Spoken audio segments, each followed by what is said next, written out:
Et nous alors ? Et nous alors ? Eh oui, Et nous alors, c'est un podcast sur des sujets sous-cotés dont on entend peu parler. Des thèmes qui ont leur place dans la lumière et des témoignages de personnes voulant faire entendre leur voix. L'occasion de déconstruire certaines idées reçues et casser quelques tabous. Avis aux curieux, tendez l'oreille.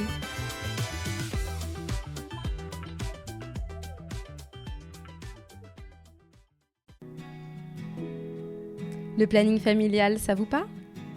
Vous vous êtes déjà senti seul sur des questions liées à la sexualité ou encore la santé sexuelle ?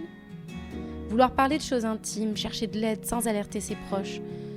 Vous vous sentez influencé par les tabous de la société et pensez devoir gérer seul par peur du jugement ? C'est humain. Mais vous n'êtes pas seul. Mon invité aujourd'hui, c'est Jérémy, coordinateur au planning familial du Vaucluse, avec qui j'ai la chance de travailler dans le cadre d'ateliers autour de la vie affective et sexuelle. Du coup, aujourd'hui, je suis très heureuse de recevoir sur mon podcast Jérémy. Bonjour Jérémy. Bonjour, et c'est réciproque. Merci de m'avoir invité. Merci, c'est de la politesse, on est d'accord ? Oui, toujours. Super, merci. Donc Jérémy, comme je le disais, tu travailles au planning familial.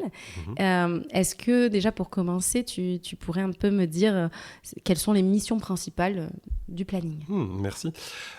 Du coup, c'est vrai que le planning familial, chacune, on a peut-être notre petite idée là-dessus. Je pense que tu as dû en avoir aussi, toi, à l'époque, ou même encore aujourd'hui. Ah oui, et puis j'en apprends tous les jours. On va peut-être poursuivre effectivement pour les personnes qui nous écoutent. Le planning familial, donc on est une association, loi 1901, sans but lucratif. Et notre principe, en fait, c'est de pouvoir proposer un lieu, et pas que, parce que bien sûr on fait des interventions à l'extérieur, mais du moins un lieu qui parle de la question de la santé sexuelle. Voilà, donc la santé sexuelle dans, on va dire, toutes les grandes lignes, autant du début de la relation à l'autre, de la rencontre, des amours, des relations, sans forcément être amoureuse, de la rupture, du lien qu'on peut avoir par rapport à nos partenaires, du lien qu'on peut avoir par rapport à notre entourage. Voilà, ça parle de relations en fait, le planning familial. D'accord, ok, super, c'est intéressant. Et du coup, donc, le planning familial, c'est un dispositif national ? Oui, alors on est effectivement représenté par une confédération à Paris, mais vous avez des plannings familiaux dans quasiment chaque département. Voilà. À l'heure actuelle, il y a à peu près plus d'une soixantaine, voire même plus de 70 associations départementales, y compris dans les DOM, et qui permettent justement de recevoir du public, quel que soit l'âge. Donc, c'est-à-dire que nous, par exemple, sur Avignon, personne la plus jeune qu'on a pu recevoir avait 9 ans, personne la plus âgée, 86 ans. Voilà, donc il n'y a vraiment pas de discrimination liée à l'âge, et encore moins au reste. Mais en tout cas, voilà, les plannings familiaux, il y en a toujours un à proximité. Et sinon, vous avez des centres de planification qui ont les mêmes missions que le planning familial, mais qui sont gérés par le conseil du département. Donc, ils n'ont pas la petite étiquette association, voilà, peut-être moins dans le militantisme, mais des personnes extraordinaires également. D'accord, ok. Et tous ces départements travaillent sur les mêmes axes ou est-ce que vous avez une liberté vraiment de travailler des choses spécifiques dans vos départements ? C'est ça qui est génial. Ouais. On a une super liberté d'action. Okay. En fait, je dirais que le planning familial, on est un mouvement d'éduc-pop. Et en fait, toutes les personnes qui bossent au planning, on va dire, ont des petites spécificités. Voilà. J'ai une collègue qui est à fond sur l'art et qui, du coup, développe des questions d'égalité ou de VSS à travers des œuvres d'art. Moi, mon petit kiff, c'était tout ce qui était nouvelles technologies. Alors, du coup, quand je suis rentré au planning, parce que ça fait bientôt 20 ans, enfin, ça fait plus de 20 ans que j'y suis maintenant. Ça ne nous rajeunit pas, tout ça, non, hein, surtout pas moi. On était les premiers à mettre des petites permanences sur MSN à l'époque. Voilà. Ouais, ça fait. Ouais, il faut dépoussiérer un peu. Du coup, voilà, donc j'étais nouvelle technologie, donc je m'étais mis un peu là-dessus. On avait fait des actions de prévention avant même que l'éducation nationale initie un peu les questions de cyberharcèlement ou des choses comme ça, ou d'autres associations, hein, pas forcément l'éducation nationale, mais on sait qu'elle s'en est saisie récemment et qu'elle propose des actions de prévention sur la question du harcèlement, dont le cyberharcèlement. Voilà, donc on avait initié des choses et je pense que c'est une question de personne. C'est un mur avec des briques de toutes les couleurs et puis au fur et à mesure, on continue à monter. Super, c'est super sympa, c'est génial. Je vais rebondir un peu sur ce que tu disais précédemment. Tu disais que c'est un lieu qui est sans discrimination, donc on est vraiment sur toute tranche d'âge. Et c'est vrai que je voulais qu'on essaye de casser un peu des idées reçues qu'on aurait pu avoir sur le planning familial, pour ceux qui connaissent le planning familial, parce qu'on est aussi là un peu pour démocratiser le dispositif. Ouais. Donc voilà, on entend beaucoup, mais le planning familial, c'est pour les filles. C'est que pour les filles. D'accord, ok, c'est ce qu'on entend encore aujourd'hui. Je pense que c'est ce qu'on entend encore aujourd'hui, ou en tout cas, moi, je l'ai entendu souvent plus jeune. Et alors, est-ce que le planning familial, c'est que pour les filles ? Non, bien sûr que non. Après, c'est quelque chose qui reste ancré dans notre société, c'est-à-dire que, ok, le planning familial, c'est quoi ? Contraception, IVG ? Oula, c'est une histoire de filles, ça c'est pas une histoire de mec. Enfin bon, on n'est pas là-dedans, et puis encore moins, voilà, de personnes pas forcément genrées ou quoi. Enfin bon, bref. Voilà, on est encore très binaire dans notre système de pensée. Non, bien sûr que ça ne s'adresse pas qu'aux filles, aux femmes, etc. Ça s'adresse à toute personne. On reçoit des jeunes ou garçons ou des hommes qui viennent pour des demandes de dépistage, des difficultés dans leur couple, pour demander des préservatifs. C'est très varié. Alors bien sûr, aujourd'hui, ça perdure, c'est-à-dire que effectivement, si je te donnais les chiffres, on serait à peu près sur du 25% d'hommes et 75% de femmes dans de ce qu'on peut genrer en fait. Mais au-delà effectivement du sexe, je pense que voilà, on voit la personne. Même moi, du coup, ça me fait rebondir aussi parce qu'on dit, toi, effectivement, qui est un homme, comment tu peux accueillir des personnes au planning familial, étant donné qu'essentiellement, tu es censé recevoir des femmes.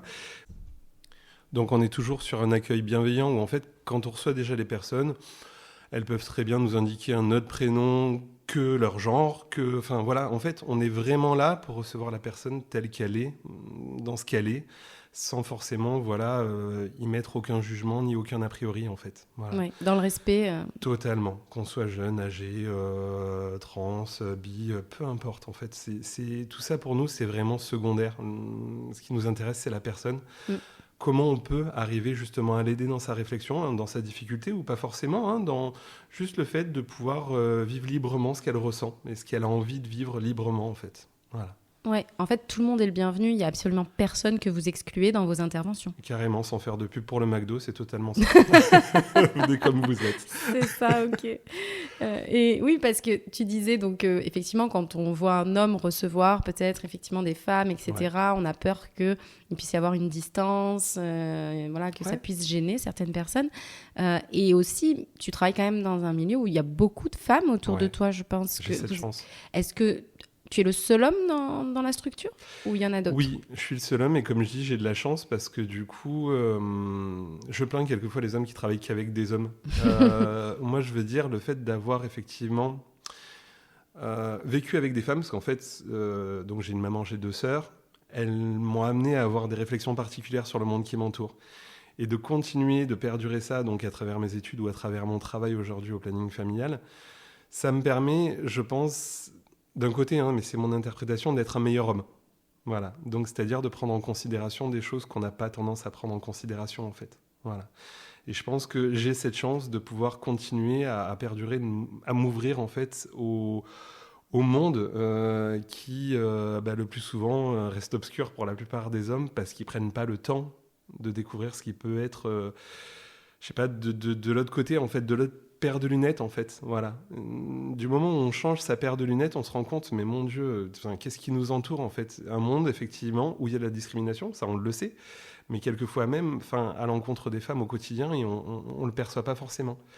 Et oui, peut-être que j'aurais tendance à rencontrer d'autres personnes qui me feront des blagues machistes, que j'arriverai peut-être à faire réfléchir sur ce que ça peut signifier, ou même peut-être être aussi un meilleur papa pour mes 3 enfants. Voilà, c'est ce que j'essaye d'inculquer. Et c'est ce qui me plaît, en fait, de les ouvrir au monde. C'est beau, il faut te décupler, là, il faut te cloner et en faire plein des comme toi.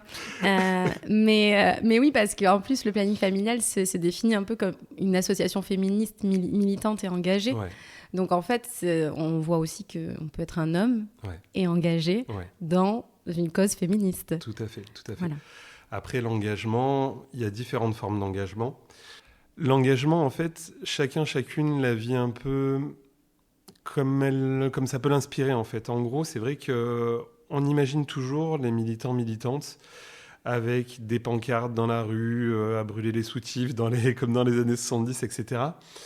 Le militantisme, je pense qu'il peut être vécu aussi où on essaye de faire évoluer notre entourage, notre quotidien en fait.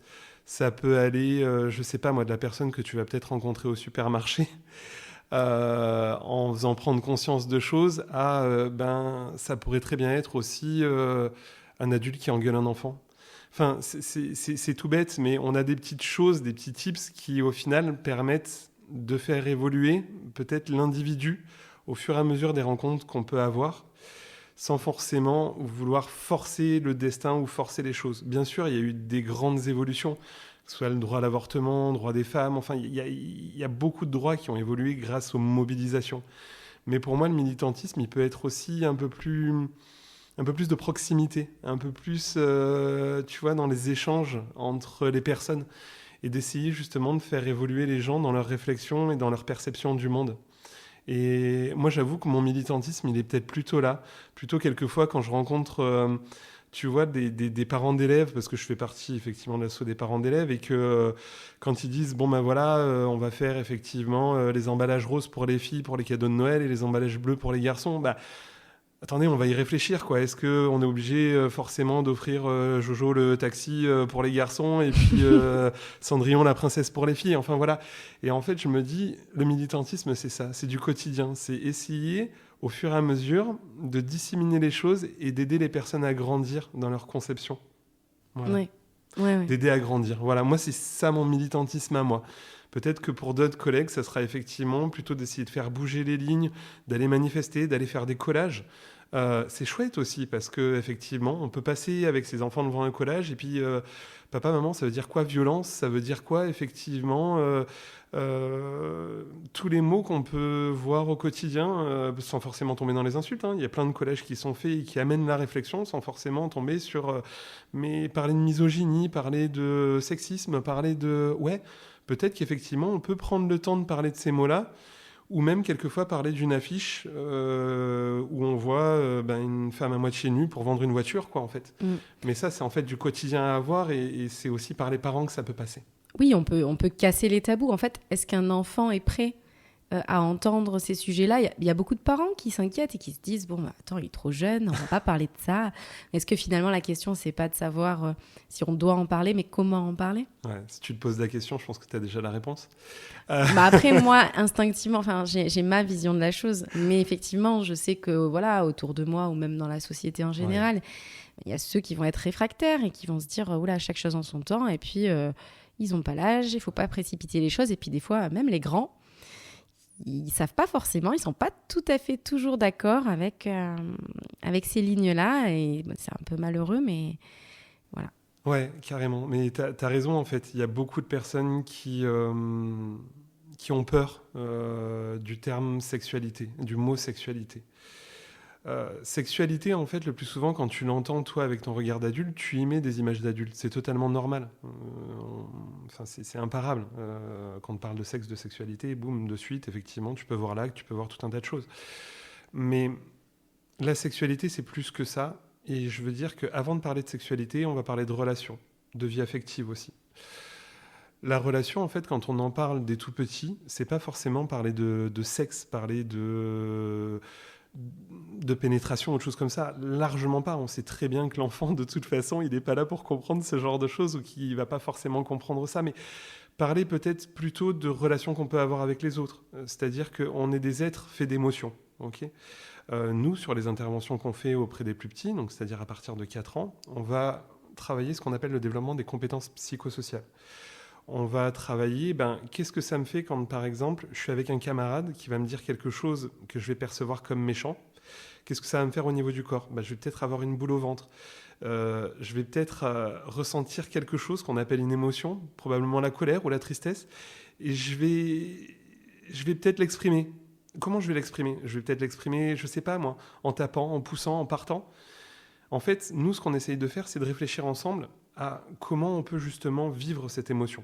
Voilà. Déjà, c'est ça. Des tout petits, parler de relation à l'autre, c'est déjà parler de vie relationnelle, affective et même de sexualité. Sexualité, pourquoi ?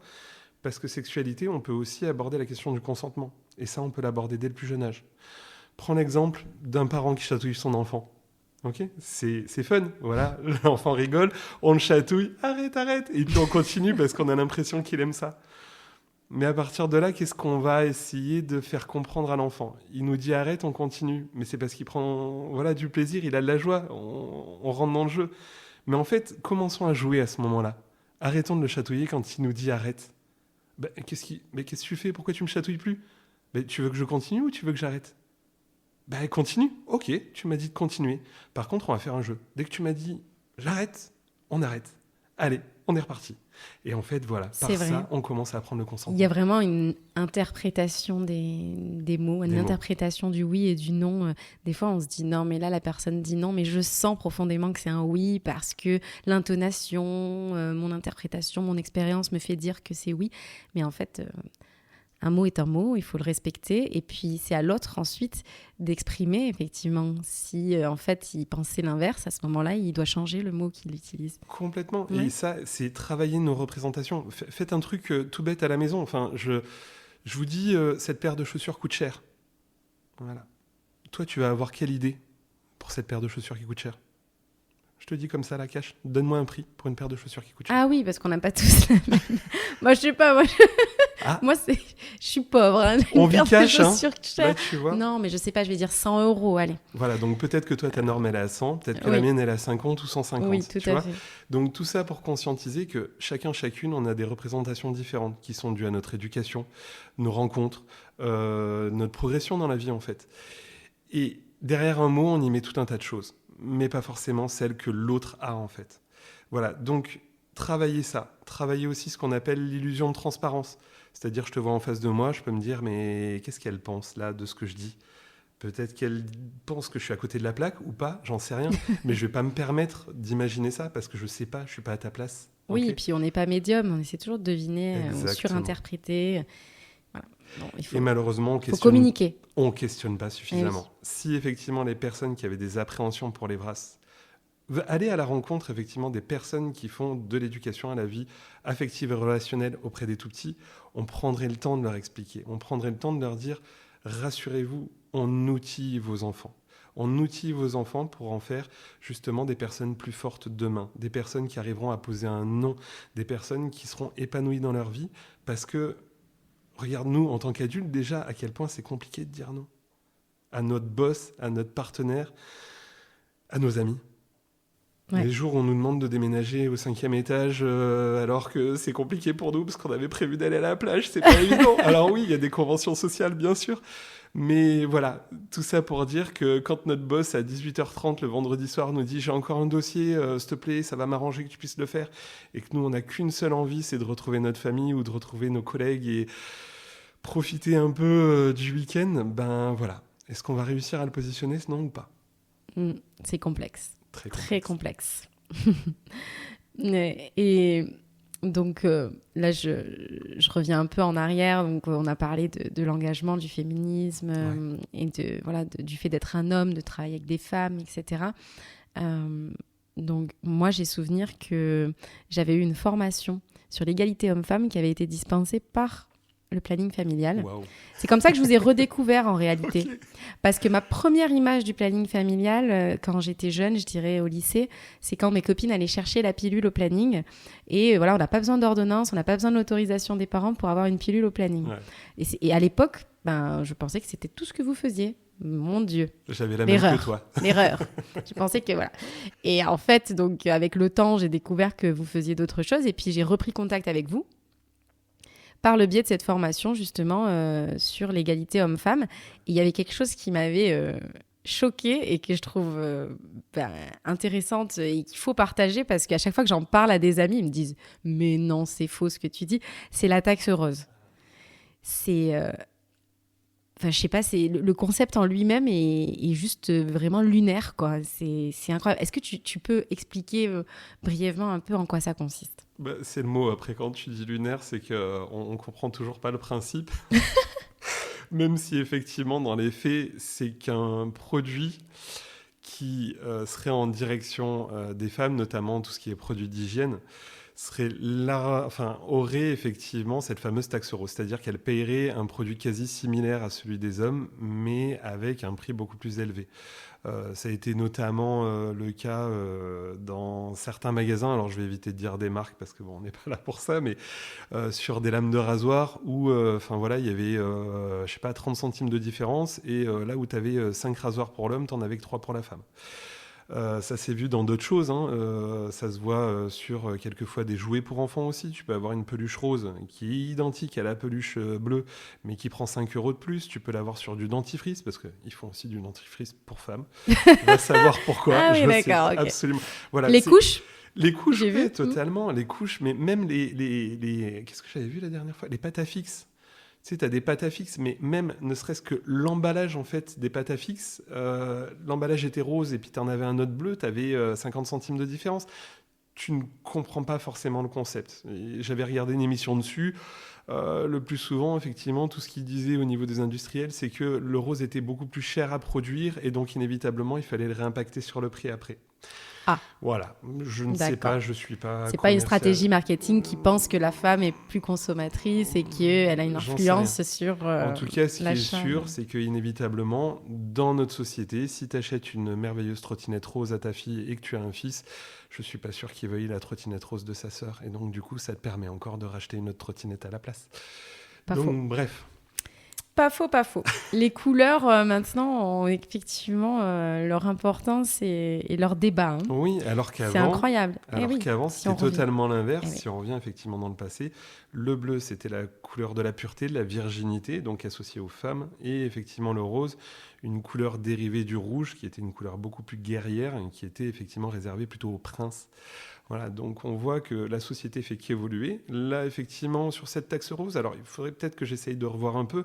Enfin, j'invite effectivement les auditeurs, auditrices à aller sur Internet pour voir un peu les différents exemples. Mais j'espère que ça a tendance peut-être à, se limiter de plus en plus. On voit déjà au niveau des catalogues de jouets qu'on dissipe un peu les différences qu'on peut avoir à l'heure d'aujourd'hui. C'est cool parce qu'on voit la société évoluer. Elle met son temps, mais elle évolue. Il faut le souligner parce qu'on ne peut pas toujours dire que rien ne va. Il y a un moment donné, si on veut avancer, il faut valoriser aussi les avancées. Il faut se dire que c'est pour être motivé, pour aller encore de l'avant, il faut être satisfait aussi de ce qui est en train d'être fait, même si on est quand même peut-être loin de ce qu'on attend, de ce qu'on espère, mais c'est un chemin. Donc, il faut y aller, pas à pas. Complètement. Et du coup, donc, je vais entrer un peu plus dans le concret de certaines de vos missions. Oui, bien sûr, avec plaisir. On parlait donc du fait de pouvoir bénéficier de contraception dans vos locaux. Donc, est-ce que, si je suis une jeune fille, ou une femme, tout court, et que je veux bénéficier de la pilule ou de la pilule du lendemain, comment je fais ? Qu'est-ce que je peux faire pour m'adresser à vous ? Alors, vraiment pratico-pratique, hein. On est ouvert effectivement du lundi au vendredi. On reçoit 100 rendez-vous le mercredi après-midi. Donc déjà, 13h jusqu'à 16h45, pour avoir quand même le temps de te recevoir. On va effectivement faire un créneau sans rendez-vous. Après, tous les autres jours, c'est sur rendez-vous. Donc un petit appel au 04 90 87 43 69 et on peut te donner un rendez-vous. Tu viens au planning. Après, on va voir si tu as déjà pris une pilule ou pas forcément. Ok ? Si tu as effectivement déjà pris une pilule, on va quand même voir si tu as un dossier, si tu es suivi au planning ou pas forcément. La pilule reste un médicament, donc du coup, on est quand même dans l'obligation d'être vigilante sur différentes choses, notamment tout ce qui est antécédents médicaux, risque de pathologie cardiovasculaire, etc. En gros, moi, ce que je veux te dire par rapport à ta question, c'est qu'une personne qui vient effectivement au planning parce qu'elle est en galère de contraception, elle pourra repartir avec un moyen de contraception. On ne va jamais laisser effectivement une personne dans une situation compliquée sans forcément qu'elle puisse risquer effectivement de tomber enceinte si elle ne le souhaite pas. Voilà. Oui. Donc, elle pourra venir, on lui fera le questionnaire, on a un médecin sur place, donc on a la possibilité effectivement de remettre cette contraception. La personne repartira avec la contraception, avec un bilan sanguin à faire si c'est la première fois qu'elle la prend ou si elle n'est pas suivie au planning. Et après, le suivi peut se faire au planning sans souci. Et donc, pour te dire, on a effectivement médecin, sage-femme. Donc, médecin, quand je parle de médecin, c'est avec un diplôme universitaire en gynécologie, donc avec des spécificités quand même. Et puis, des gynécologues au niveau du planning familial. Et on a des permanences, même chose, qui sont ouvertes à toutes et tous. Donc aucun souci pour que vous puissiez faire votre suivi gynéco au planning. Et on a maximum une quinzaine de jours d'attente pour un rendez-vous avec un médecin. Mais en tout cas, pour un dépannage de pilules, vous pouvez venir effectivement, c'est un mercredi après-midi, vous pouvez venir le mercredi après-midi. Un autre jour, on essaie de vous faire passer entre deux rendez-vous, on n'est pas... Vous êtes sympa. Non, on n'est pas sympa parce que c'est vraiment dans la volonté normal, oui. de pouvoir vous accompagner au mieux dans la liberté en fait de vos propres choix en fait. Voilà. Et donc on n'a pas besoin d'amener d'ordonnance, on n'a pas besoin d'autorisation des parents quand on est mineur. Non. C'est la loi de 74 ça. Donc c'est-à-dire que depuis 1974, c'est une loi qui régit les centres de planification. Toute personne mineure peut avoir accès à un moyen contraceptif, quel qu'il soit, parce qu'on parle souvent de pilules, on est encore dans une société très pilule préservatif, mais après, il y a l'implant qui existe, il y a le patch, il y a l'anneau vaginal, il y a le diaphragme, il y a le stérilet, il y a, on appelle ça DU, plus que stérilet, parce que stérilet, on pense à stérilisation, mais c'est pas ça. Donc maintenant, on parle plutôt de dispositifs intra-utérins. Voilà, mais pour vous dire qu'il y a tout un tas de moyens de contraception qui peuvent être mis à disposition sans forcément penser à la pilule. Tous accessibles au planning familial. Alors, tout ce dont on parle là, oui, tout ce dont on parle effectivement. Alors nous, on peut en avoir sur site, mais pour d'autres, il faudra effectivement qu'il y ait des démarches particulières. C'est pas parce que tu viens du jour au lendemain qu'on va pouvoir te poser un stérilet, mais on va te prendre en charge au niveau médical, te proposer un moyen de contraception en attendant d'avoir la possibilité de poser le stérilet si tout va bien, ok. Et après, pour d'autres moyens qui ne sont pas forcément remboursés, on va voir quelles possibilités peuvent s'offrir à toi si tu ne peux pas effectivement forcément les payer pour qu'il puisse y avoir une prise en charge. Et là, je pense notamment au pass santé qui est mis à disposition par la région.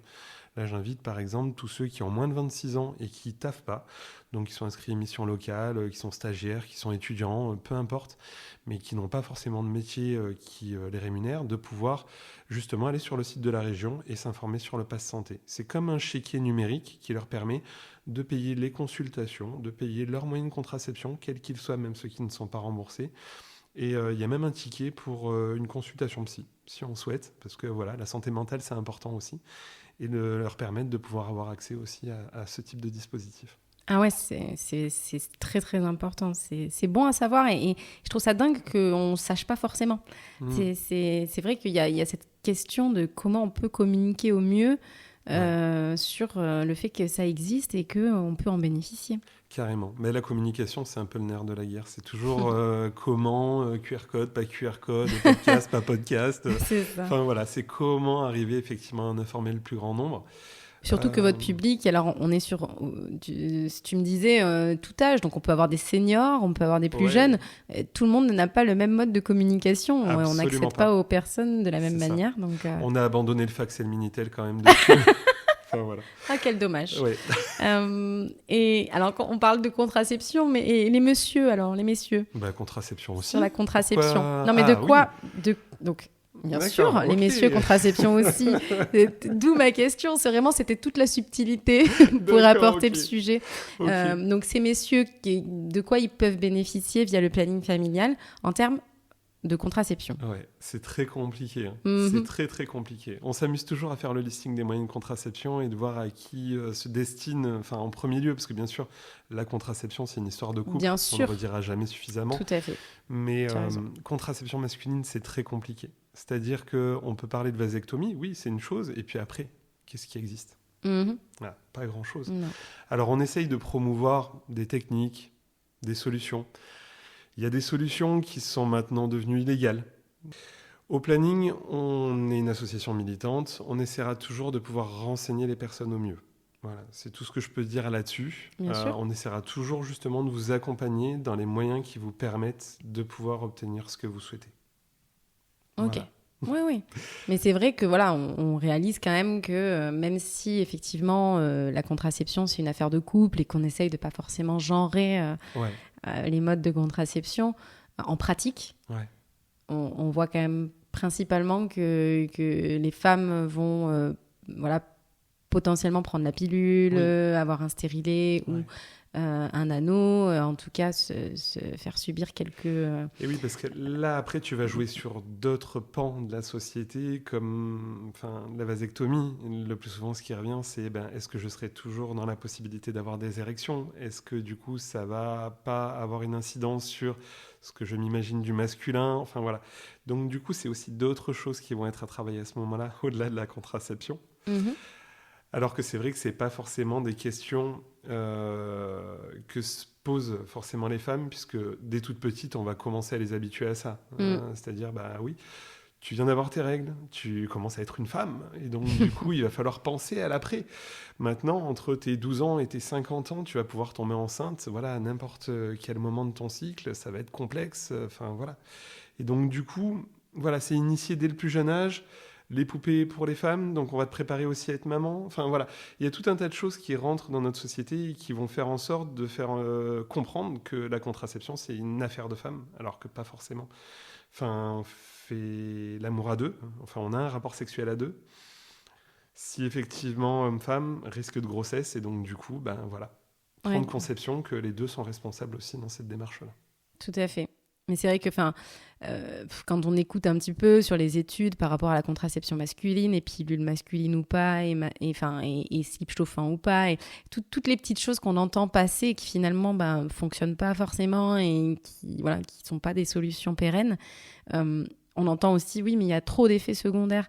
Et par contre, ça y en a pour les femmes ça me aussi. fait sauter. Bah ça oui, me fait non, sauter au plafond. Parce que les effets secondaires, on y a eu droit, on y a encore droit. Et donc, c'est à quoi on mesure la contrainte des effets secondaires. Donc bon, de ce que j'ai compris, c'est vraiment très compliqué oui, et puis c'est sur surtout... le cas de la contraception masculine. Mais ça n'enlève pas que pour les femmes, ça peut être très handicapant, en fait, de prendre des hormones et d'avoir vraiment... Totalement, je suis totalement d'accord avec toi. Mais je pense qu'il faut faire un travail sur la société avant ça, en fait. C'est un truc tout bête, mais comme je te dis, pour justement lutter contre les idées préconçues, que ce soit autour de la vasectomie ou même autour de la pilule, si je te posais la question de savoir, bon ben voilà, demain tu es avec un partenaire, lui te propose de prendre la pilule.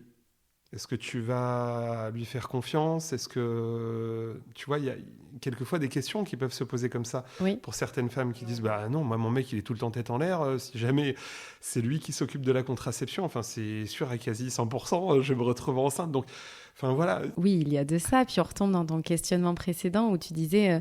est-ce que j'arrive à placer un non, à dire non à l'autre ? Est-ce que j'arrive aussi à me dire, non, en fait, je risque de le perdre parce que, en fait, la capote, c'est moins bien avec la capote. Oui. Donc, du coup, je vais le perdre. Ouais. Donc, en fait, voilà, il y a plein de choses de pression. Et puis, fondamentalement, quand on le pense et qu'on se dit c'est vraiment moins bien, je suis prête à me faire subir potentiellement plein de désagréments physiques et psychologiques. Oui. Pour donner satisfaction au couple, quoi. Tout à fait. Après, voilà, c'est vrai que la pilule, oui, il y a des personnes effectivement qui ont du mal avec tout ce qui est hormonal. Il existe d'autres choses. Après, ça peut convenir à d'autres personnes. Mais après, moi, tout ce que je souhaiterais passer comme message aujourd'hui, c'est vraiment de dire que voilà, la contraception, c'est une histoire de couple. C'est pas qu'une histoire de personnes solo, quoi, en fait. Ça peut toujours être fun, voilà, de se dire écoute, si effectivement la pilule ça te convient pas, moi la capote ça peut me convenir et donc du coup on peut effectivement utiliser la capote ou alors ça nous convient pas, donc qu'est-ce qu'on peut utiliser, peut-être le diaphragme avec du gel spermicide pour limiter les risques.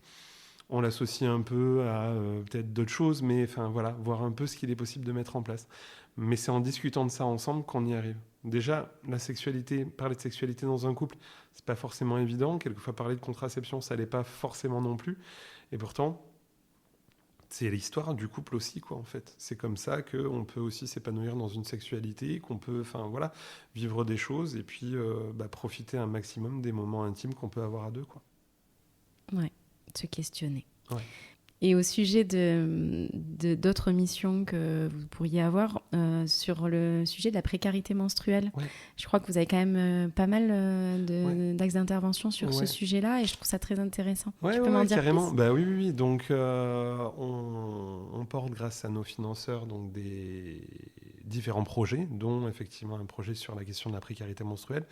La précarité menstruelle, ça serait vraiment de pouvoir mettre à disposition des personnes réglées, donc des dispositifs qui leur permettent de pouvoir accéder facilement à des moyens qui quelquefois sont un peu hors de prix. Quand je te parle de ça, je te parle notamment de tout ce qui est culottes lavables, serviettes lavables, cups, qui quelquefois à l'unité, quand c'est pas trop cher, sont aux alentours des 7-8 euros, qui quelquefois peuvent aller jusqu'à 15 balles.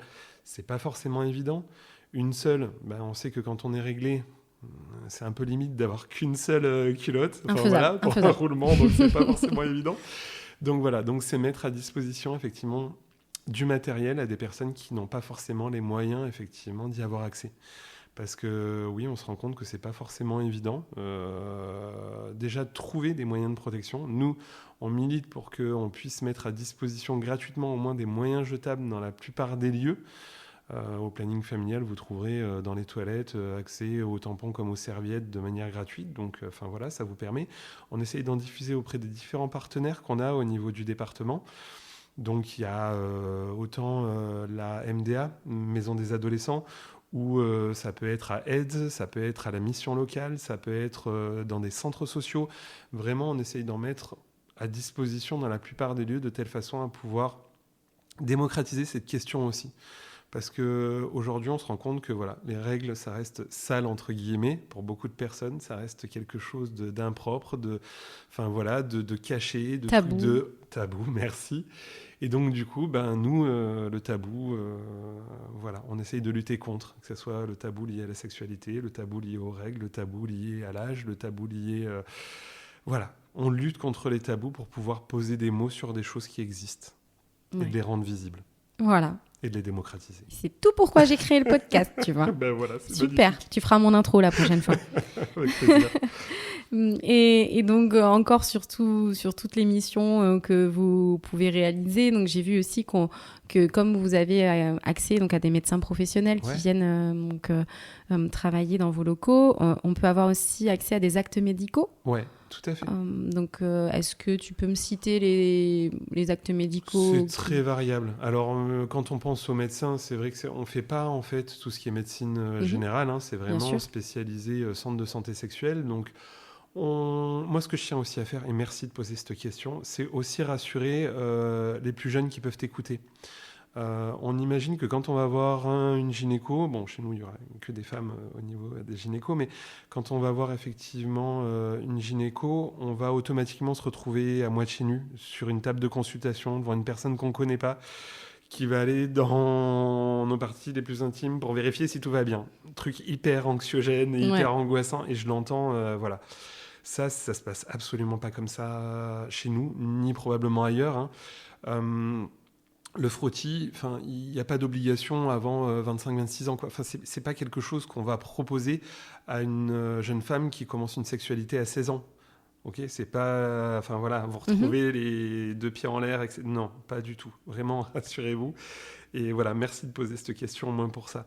En fait, l'acte médical, on pense tout de suite à un acte physique, à des outils. En fait, non, ça peut être de la communication, ça peut être rassurer, ça peut être répondre à des questionnements. Tout à fait. Pour que la personne se sente plus à l'aise, soit plus informée, et puis, de fait, après, sache quoi faire. C'est ça, et même s'autonomiser, en fait. On va même apprendre à des jeunes femmes, des femmes, de pouvoir ne serait-ce qu'évaluer s'il y a un risque au niveau du cancer du sein, en fait. Donc, comment faire l'autopalpation, etc. Leur parler effectivement du dépistage du cancer du col de l'utérus, parler de la vaccination aux mamans aussi pour leurs enfants, que ce soit des filles ou que ce soit des garçons aussi. Pour le papillomavirus. Oui, tout à fait, tout à fait. C'est hyper important, ça aussi. Et donc, dans la casquette conseiller conjugal, j'imagine du coup que vous avez aussi affaire à des personnes qui peuvent peut-être venir vous rencontrer au sujet de violence. Et je trouve que c'est important de dire que vous êtes là, qu'on peut venir jusqu'à vous et peut-être rappeler effectivement même le numéro national le 3919, le 3919 qui permet de parler de ces problématiques.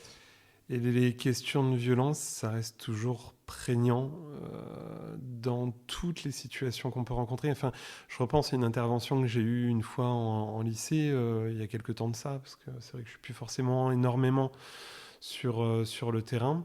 Mais ça doit remonter à il y a peut-être 2 ans, donc c'est pas si vieux que ça. Donc je pense que ça pourrait être encore d'actualité.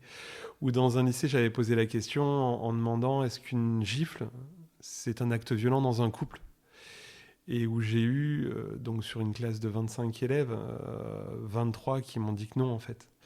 qu'une gifle, ça passait, parce que, enfin, voilà, c'est pas grand-chose, quoi. C'est pas non plus un coup de poing. Il y a des fois, l'autre peut déconner. Donc, on le remet un peu dans le rang, quoi.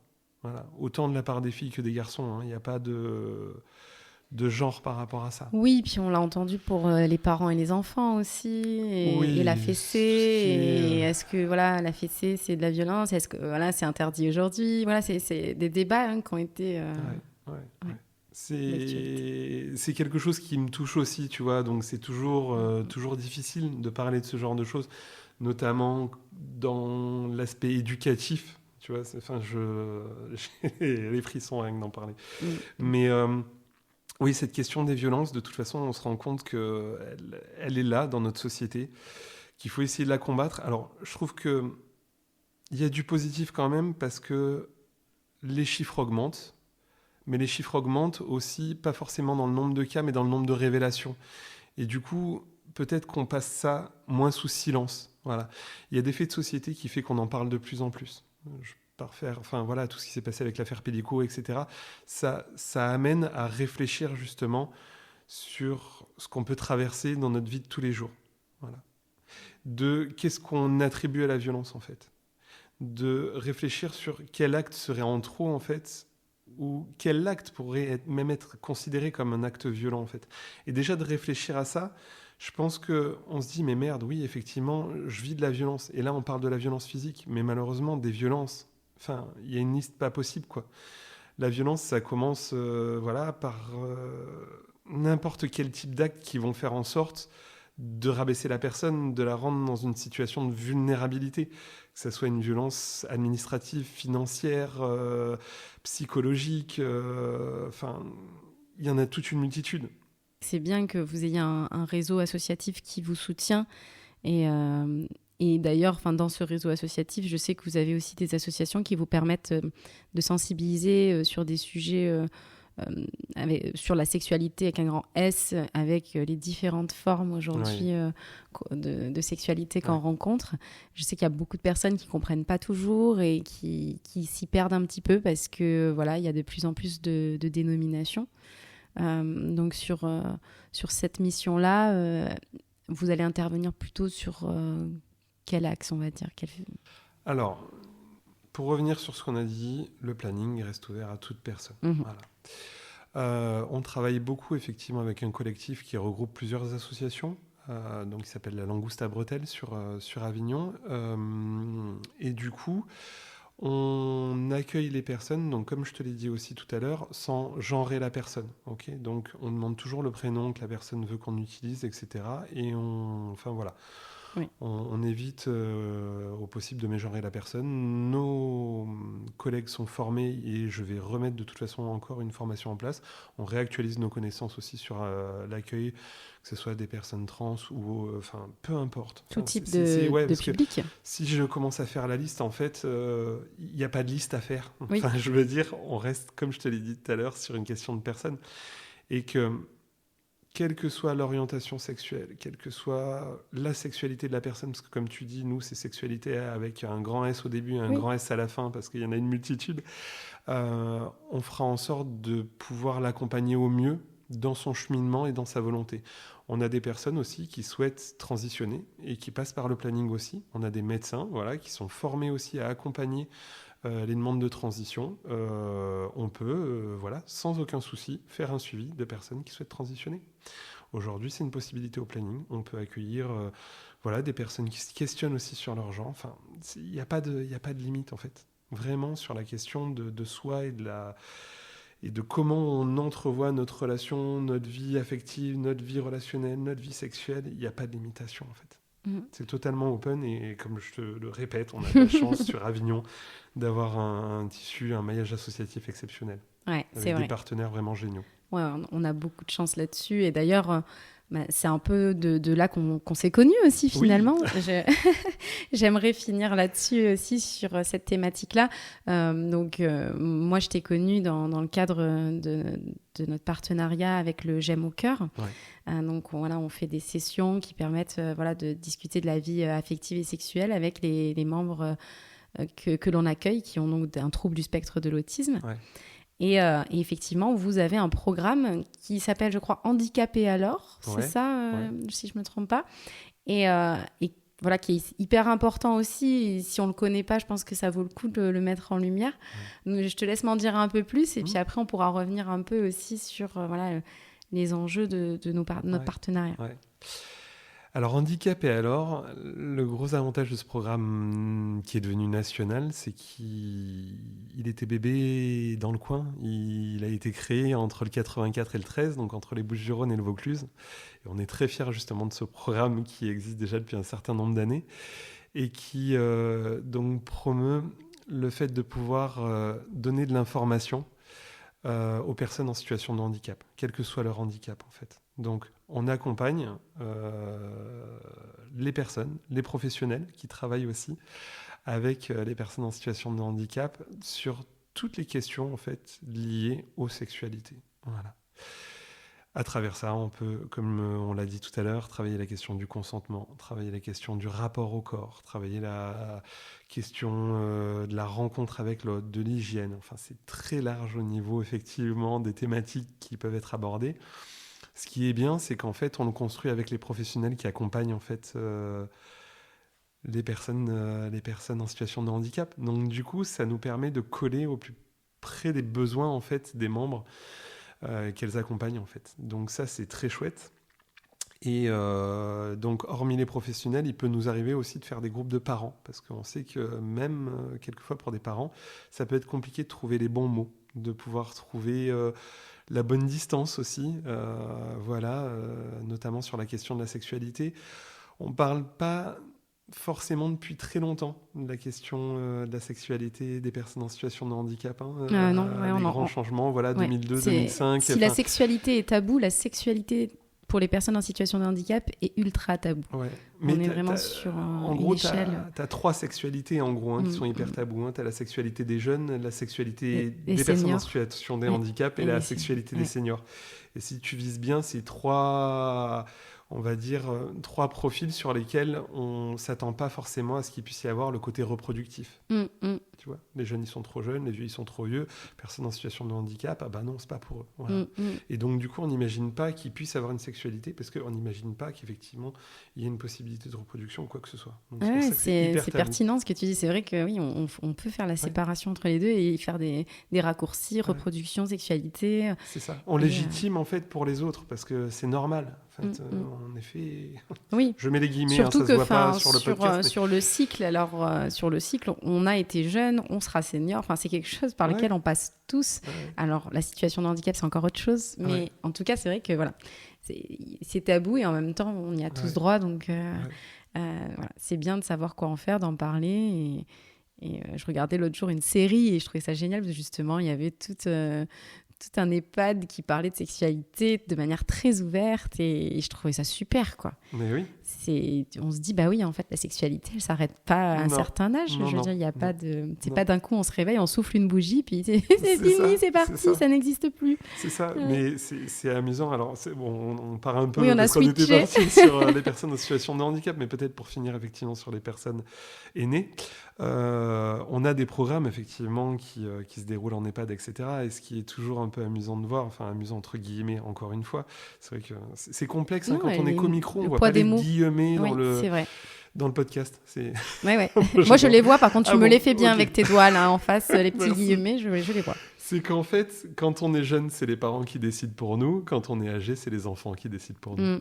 Ouais, c'est pas faux. Donc, soyez sympas avec vos enfants et ils seront peut-être sympas plus tard avec vous. Ah, c'est intéressant. Mais c'est totalement ça, en fait. C'est vrai. Et ouais, la sexualité, ça ne s'arrête pas à la cinquantaine ou à la soixantaine ou 70 ou 80. Alors, bien sûr, c'est plus forcément la même forme de sexualité qu'on pouvait la vivre à 15, 20, 30, 40, 50 ans.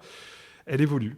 Comme le corps, comme les envies, comme les possibilités aussi, mais elle existe toujours. La sexualité, elle est là tout au long de notre vie. En fait, même dès qu'on est petit, on a un truc entre les jambes, c'est quoi ? Je frotte, c'est bizarre comme sensation, etc. Et la sexualité, mais aussi la sexualité, elle apostrophe. Je le dis parce que c'est vrai que comme on parle beaucoup de sexualité, on imagine qu'elle existe forcément, qu'il y a forcément de l'envie, qu'il y a forcément... Et des fois, il y a cette pression sur certaines personnes qui, elles, ne le ressentent pas, cette envie, qui se disent, mais moi, non, ça m'intéresse pas. Et ça va très bien sans. Ou quelque chose m'intéresse, mais pas tout, etc. Et donc, ça va très bien aussi, et c'est possible. Effectivement, on n'en parle pas souvent de cet axe-là, mais il existe. Donc, même si on va peut-être pas avoir le temps de rentrer trop dans les détails, on peut pas l'ignorer, quoi. Non, et pour moi, elle fait partie aussi de ce qu'on appelle les sexualités avec un grand S. Parce que du coup, même si effectivement il n'y en a pas, on parle quand même de ça. Tout à fait. On pose le fait qu'on n'en souhaite pas, du moins pour un instant, ou pour toujours. Oui, ou de telle manière. Exactement. C'est plus complexe mais que juste... elle a aussi sa place parmi les autres, en fait. Voilà. Donc c'est pour ça qu'elle est intégrée avec le S. Tout à fait, merci. C'était hyper intéressant. Et c'est vrai qu'en fait, le planning familial fait tellement de choses qu'on a parlé de beaucoup de choses. Parce que tout est hyper intéressant et c'est important parce que quand on croit qu'en fait, vous distribuez juste des pilules, c'est pas normal.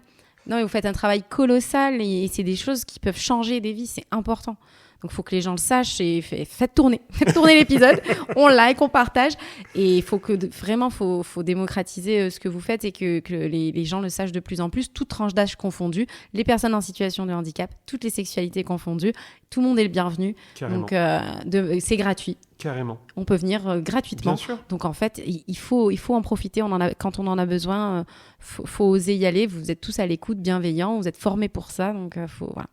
Voilà, j'ai pas grand-chose de plus à dire. De toute façon, nous, c'est toujours avec plaisir qu'on peut accueillir des personnes, qu'on peut dispenser de l'information, qu'on peut vous accompagner dans les moments les plus simples comme les plus compliqués. On essaiera toujours au moins de vous servir au moins d'épaule le temps de vous aider quelquefois dans la situation que vous traversez. Voilà. Oui. J'aime bien finir avec des infos un peu sur lesquelles je tombe en me disant tiens, ça je le savais pas. Et je suis tombée sur l'info qu'en fait apparemment donc les préservatifs seraient gratuits pour les moins de 26 ans en pharmacie sans ordonnance depuis 2023 je crois. C'est hyper récent. Et je crois vraiment si je fais un micro-trottoir dehors, je suis pas sûre que la population de moins de 26 ans est au courant de cette info. Non. Donc voilà, je le dis. Tu fais bien parce que je lance l'info au cas où. Si vous avez moins de 26 ans, vous êtes bienvenus en pharmacie sans ordonnance pour bénéficier de la gratuité des préservatifs. Et je crois qu'aussi chez vous, au planning familial, tout à fait. On peut en bénéficier, mais sous réserve. Il y a plein de choses qui ont évolué comme ça, en fait. Le dépistage aussi. Maintenant, on peut aussi avoir accès directement au dépistage pour les moins de 26 ans en laboratoire. Enfin, voilà. Donc, il y a plein de choses qui se modifient. Après, c'est où trouver la bonne information. N'hésitez pas. Nous, on essaye effectivement d'informer un maximum les personnes. Donc, notre site Parlons Sexualité qui permet de pouvoir trouver les informations relatives aux dernières sorties, aux derniers accès disponibles, que ce soit effectivement les préservatifs, les dépistages, etc. Et il y a aussi la possibilité de pouvoir chatter en direct avec une conseillère conjugale et familiale ou un conseiller conjugal et familial qui pourra vous donner l'information aussi si vous avez besoin de communiquer de manière un peu confidentielle, que le téléphone, c'est pas forcément facile pour vous. Il y a une possibilité de chat sur le site. Et il y a le numéro vert aussi, le 0800 08 11 11, qui permet de pouvoir converser, même chose, avec une conseillère, un conseiller conjugal et familial, qui est totalement confidentiel et gratuit autour de la question de la sexualité, d'IVG, de la relation à l'autre. Voilà. Donc n'hésitez pas au besoin. Super, merci beaucoup Jérémy. Je suis très contente de t'avoir reçu. J'espère que tu as passé un bon moment. Excellent. J'ai interdit de dire le contraire de toute façon. Je sais. Sinon tu me laisses plus sortir. Non, après c'est fini, je t'enferme. Merci encore et puis à la prochaine. Merci pour ton invitation et merci à vous tous et toutes qui nous écoutez. À la prochaine.